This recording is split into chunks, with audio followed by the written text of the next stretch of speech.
আজকে আমরা এমন একটা ব্যাপার নিয়ে কথা বলবো যা আমাদের প্রায় সবার জীবনেরই একটা অংশ, কাজ ফেলে রাখা বা প্রক্রাস্টিনেশন।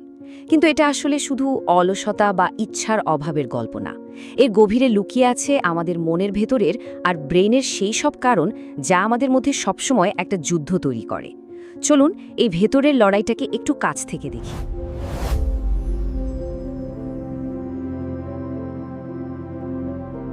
প্রশ্নটা খুব চেনা লাগছে, তাই না?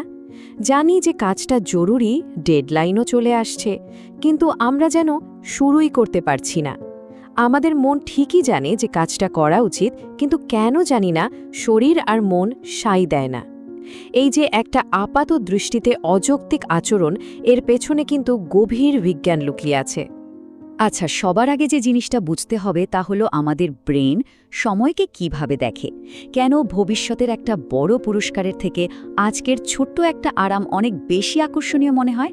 চলুন দেখি আমাদের মস্তিষ্ক ভবিষ্যতের সাথে ঠিক কিভাবে দর কষাকষি করে। এই ব্যাপারটাকে বলে টেম্পোরাল ডিসকাউন্টিং। সহজ কথায়, আমাদের ব্রেনের কাছে ভবিষ্যতের ১,০০০ টাকার চেয়ে আজকের ১০০ টাকার আনন্দটা অনেক বেশি বাস্তব, অনেক বেশি শক্তিশালী। সময় যত বাড়তে থাকে, ভবিষ্যতের পুরস্কারটা তার দাম তত হারাতে থাকে। আর এখানেই আসল ব্যাপারটা লুকিয়ে আছে। এই মূল্যটা কিন্তু ধীরে ধীরে কমে না, এটাকে বলে হাইপারবোলিক ডিসকাউন্টিং। এর মানে হলো খুব কাছের ভবিষ্যতের জন্য পুরস্কারের মূল্যটা একেবারে হু হু করে কমে যায়। ঠিক এই কারণে ১ মাস পরের পরীক্ষার ভালো ফলের চেয়ে এই মুহূর্তে সোশ্যাল মিডিয়া স্ক্রোল করার আরামটা অনেক বেশি জরুরি আর মূল্যবান মনে হয়। তাৎক্ষণিক আরামের কাছে ভবিষ্যতের বড় লক্ষ্যটা কেমন যেন ফিকে হয়ে যায়। এর কারণটা কিন্তু আমাদের বিবর্তনের মধ্যে রয়েছে। ভাবুন তো, আমাদের পূর্বপুরুষদের জগতে তাৎক্ষণিক পুরস্কার, যেমন খাবার বা নিরাপত্তা, বেঁচে থাকার জন্য সবচেয়ে জরুরি ছিল। সেই প্রাচীন ব্রেইনটাই আমরা আজও বয়ে বেড়াচ্ছি। তাই দীর্ঘমেয়াদী পরিকল্পনার এই আধুনিক জগতে আমাদের এই বৈশিষ্ট্যটাই একটা সমস্যা তৈরি করে। এটা আমাদের ব্রেনের কোনো ভুল নয়, বরং একটা পুরনো ফিচার। তো যখনই আমরা কোনো কাজ শুরু করতে যাই, ঠিক তখনই আমাদের ব্রেনের ভেতরে একটা সত্যিকারের যুদ্ধ শুরু হয়ে যায়। এই যুদ্ধটা হয় দুটো আলাদা সিস্টেমের মধ্যে, আর বেশিরভাগ সময় এর ফলাফল আমাদের নিয়ন্ত্রণের বাইরে চলে যায়। একদিকে আছে আমাদের যুক্তিবাদী বস, প্রিফ্রন্টাল কর্টেক্স বা পিএফসি। সে প্ল্যান করে, ভবিষ্যতের কথা ভাবে। আর অন্যদিকে আছে আমাদের আবেগী সত্তা, লিম্বিক সিস্টেম। তার একটাই কাজ, এই মুহূর্তের কষ্ট এড়ানো আর আরাম খোঁজা। এই লড়াইটা হয়টা কি নিয়ে? লড়াইটা হয় কাজ শুরু করার কষ্ট নিয়ে। একটা কঠিন বা বিরক্তিকর কাজ শুরু করার চিন্তাটাই আমাদের লিম্বিক সিস্টেমের কাছে একটা বিপদ সংকেতের মতো।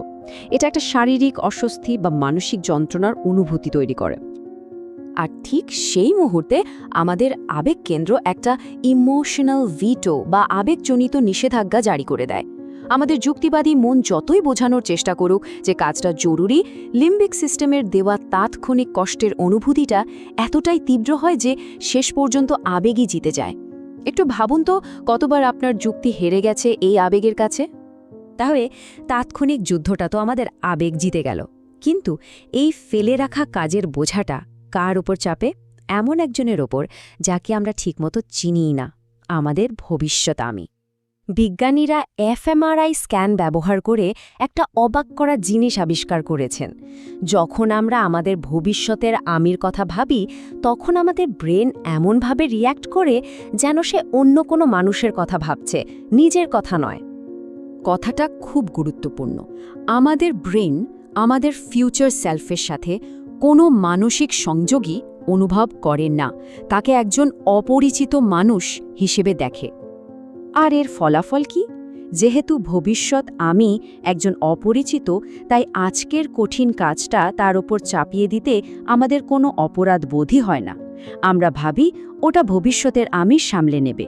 এটা এক ধরনের আত্মপ্রবঞ্চনা, যেখানে আমরা জেনে শুনে আমাদের ভবিষ্যৎ সত্তার ওপর মানসিক বোঝা চাপিয়ে দিই। এতক্ষণ যা যা বললাম তাতে একটা জিনিস কিন্তু একদম পরিষ্কার, কাজ ফেলে রাখাটা আসলে টাইম ম্যানেজমেন্ট বা অলসতার সমস্যা না, এটা পুরোপুরি আমাদের আবেগ নিয়ন্ত্রণের একটা সমস্যা। আমরা আসলে কাজটাকে এড়াচ্ছি না, আমরা এড়াচ্ছি সেই কাজটা করতে গেলে যে অস্বস্তিকর অনুভূতিগুলো হয় সেগুলোকে। ব্যর্থতার ভয়, কাজটা নিখুঁত না হওয়ার চিন্তা বা নিছক বিরক্তি। কাজ ফেলে রাখাটা হলো সেই সব অনুভূতি থেকে পালানোর একটা তাৎক্ষণিক কিন্তু ভুল উপায়। আর এভাবেই আমরা একটা দুষ্ট চক্রে আটকে যাই। প্রথমে আসে ভয়। সেই অনুভূতি থেকে বাঁচতে আমরা কাজটা এড়িয়ে চলি। এর ফলে একটা ক্ষণস্থায়ী আরাম পাওয়া যায় ঠিকই, কিন্তু খুব তাড়াতাড়ি সেই স্বস্তির জায়গা নেয় অপরাধবোধ আর মানসিক চাপ। আর এই বাড়তি চাপ পরের বার কাজটা শুরু করা আরও কঠিন করে তোলে। ভয়, এড়িয়ে চলা, ক্ষণস্থায়ী আরাম, আর তারপর আরও বেশি অপরাধবোধ। এই চক্রটা চলতেই থাকে। তাহলে সবগুলোকে একসাথে করলে ছবিটা ঠিক কেমন দাঁড়ায়?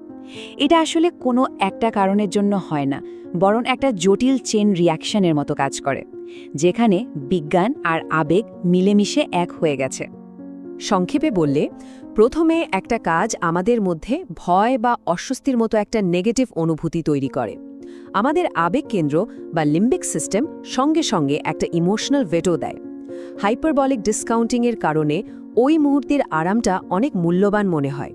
আর সবশেষে আমরা কাজটা আমাদের ভবিষ্যৎ অপরিচিত সত্তার উপর চাপিয়ে দিই।